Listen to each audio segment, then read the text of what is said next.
So yan guys, malapit na namin mapuno yung isang sako.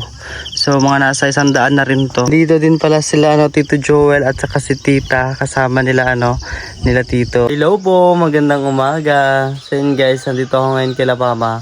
And yung gagawin namin ngayon guys is mag-harvest or magputol ng talbos ng kamote.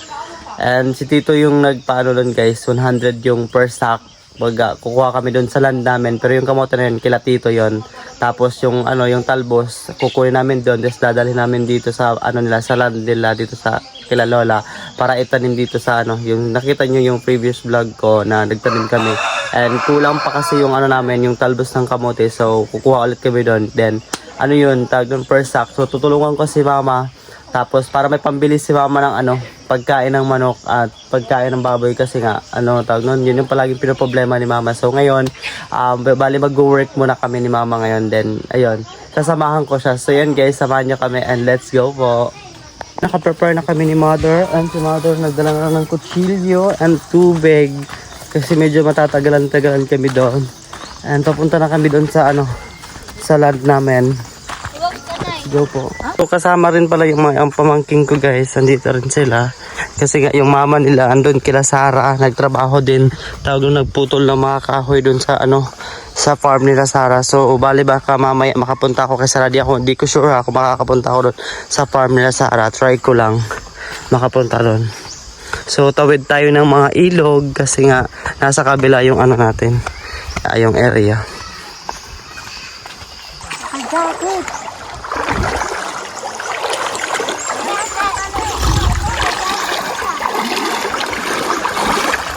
Sobrang putik guys. So yung daanan namin pupunta doon.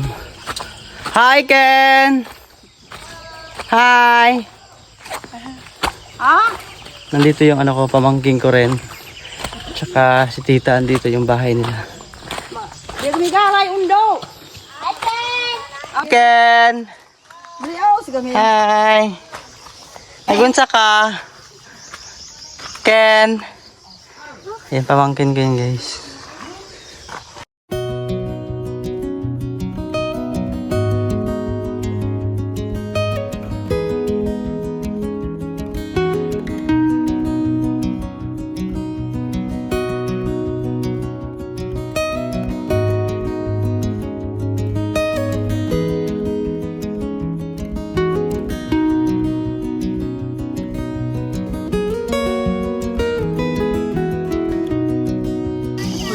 So yan guys, magsa-start na kami and iniwan ko lang yung chinilasuka sa sobrang putik and dito tayo magsisimula. Tara tayo!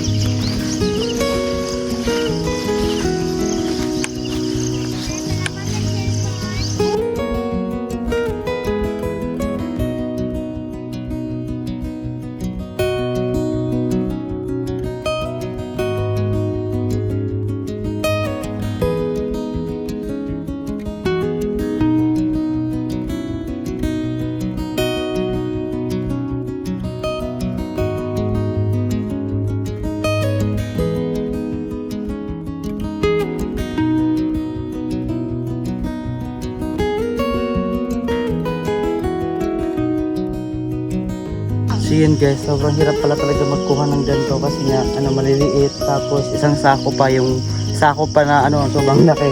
Ayun isang bimig na sako. So mga nasa 50 kilos yan yung pupunuin mo.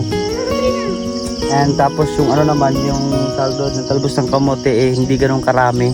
So kumbaga konti na lang. That's why hindi kaagad kami naka-isang sako kasi siyempre hindi naman ganun lawak at saka hindi ganun karami na yung talbos kasi nga nag-harvest din sila before. Nung nakarang araw nag-harvest sila dito ng talbos ng kamote. That's why yung natira onti na lang. So pero goods pa rin to, at least may makuha tayo kahit mga 2 sako. At least may pambili na si Mama ng pagkain ng baboy at saka manok. Ambot lang niya. Ang ka nang bro makita ang pagputol. So yan guys, malapit na namin mapuno yung isang sako. So mga nasa 100 na rin to. Pag napuno na namin to, mga 100 na yung makukuha namin. Kaso medyo natatagalan kami kasi nga po tawag nun, wala na masyadong talbos ng kamote, kaya mahirap punuin yung isang sako. Ayan. Then ayun, pinasalit ko muna si Kiray. Then si Mama. Dito din pala sila Tito Joel at saka si Tita, kasama nila nila Tito yung papa nila Donna. Andito sila. Ayan. Ayan guys, nag-ride sila ng kalabaw tsaka si Tito naman kabayo.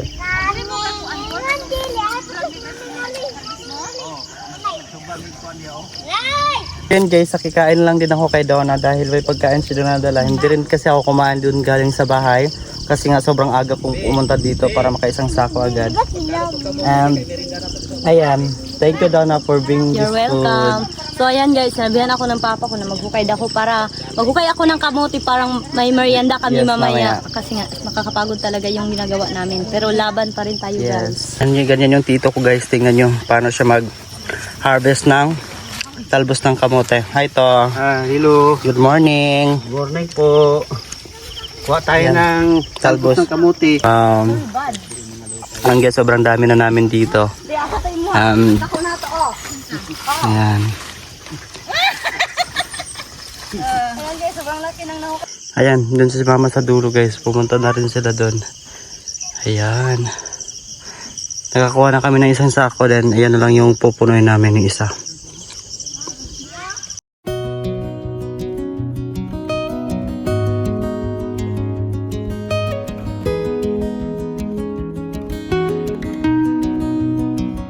So ayan guys, sa kadalawang sako na kami. So naka 200 kami ngayon ni Mother ngayong umaga.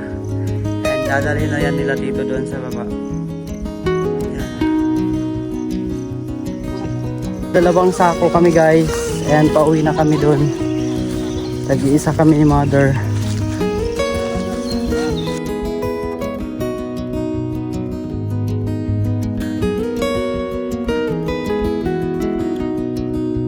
Pababa na tayo dun sa bahay guys. Then magtatanim na daw sila pero di ko sure kung makaka-join pa ba ako sa pagtanim. Kasi ay gagawin pa ako mamaya and di ko pa nga din sure kung pupunta pa ako sa di ko na alam kung ano yung unahin ko. Magtatanim pa ako or mag-join doon kila Sarah. Kasi sila Sarah nagpapalinis din sila, nagpapa-clearing sila ng farm nila. May pambili ka na ng may pabili ka na ng tahop mo. Tsaka ano pa? Yung makain yung yung pato. Pagkain ng pato. Ayun. So, yun guys, papambili na si Mama. 200 na si Mama ngayong araw na to. Hindi, magtatanim ka pa ba? Ha? Magtanim ka pa? Magtanom ka? Tanom ka? Magkaroon pa po. Oh, so, pag nagtanim ulit si Mama guys, may bayad ulit yun. Para may pangdagdag pa siya. Tara na, ulit na tayo.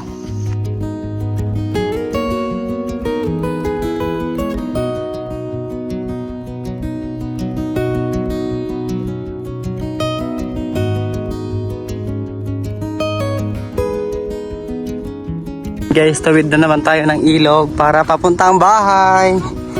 And ayun, manghingi rin ako kay Tita ng pagkain. Kasi nga, nagutom pa ako. So ayun guys, nandito na kami sa bahay. And nagpapahinga lang kami and si Mother nagpapahinga lang din doon. So pupunta tayo dito sa bahay nila Tita. And si Mama nandito na rin kasi si Mama. So balik kakain daw muna before magtanim ng talbos ng kamote. So yun guys, kakain muna kami before mag-start yung work namin. And ayan, kainan na. So yun guys, magtatanim na sila. So di na ako magtatanim ako guys. Lang ako, maglalatag lang ako ng similya. Then sila na yung magtatanim. Dito rin. So yun guys, natapos na ako maglagay. So yung kalabaw di pa nakabalik. And iintayin natin makabalik yung kalabaw. At para makalagay ulit tayo. Ayan. Ayan guys, halos matapos na namin lahat. Ayan, nalagyan na namin lahat. Ayan, medyo malayo-layo na rin talaga yung narating namin. And ito na lang yung natira. Konti na lang papunta dun sa taas. Ayan, hindi ko alam kung mag-e-end na ba kami. Or ano.